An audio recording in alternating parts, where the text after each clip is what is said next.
Ministro de Finanças Jamarsa contesta a pergunta do Estado no presupuesto 2015. Ela disse que a meta está começar a cambiar o conceito de presupuesto para um mais dinâmico.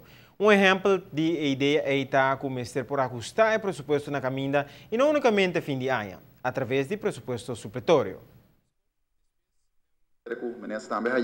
Líder de Democracia Real em tratamento de presupuesto a pede Ministro de Finanças para explicar como está interpretar artículo ng protocolo que Holanda para lo que está supervisão financeira. Nós pensamos que bom que é meta e que é propósito de convênio aqui com o acordo convênio com Holanda. E basicamente é meta e propósito tá que nós precisamos cambiar nosso conceito de presupuesto de estático para dinâmico. A ponência é o Ministro de Finanças quer que a administração financeira pública tem que seguir uma disciplina diferente. Constantemente vamos por observar e para por manejar a execução de bom manejo financeiro.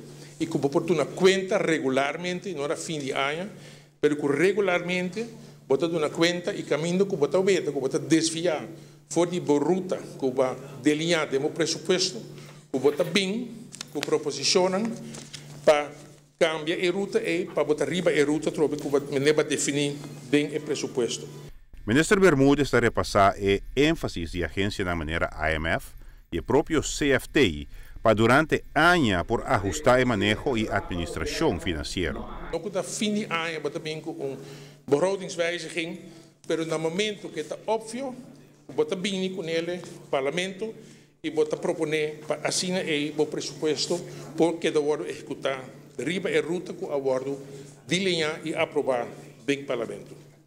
E esse é que constantemente vamos estar riba e execução do presupuesto. E também também bota tem tour e correspondência e também tem protocolo com Holanda.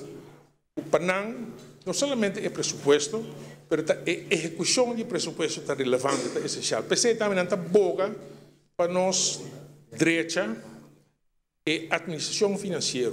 Essa que não significa controle de entrada, pero também melhor administração de gasto. De exercício aqui também lo informa Estado regularmente com execução de presupuesto está canando. Giovanni Müller, Notícia de Noite.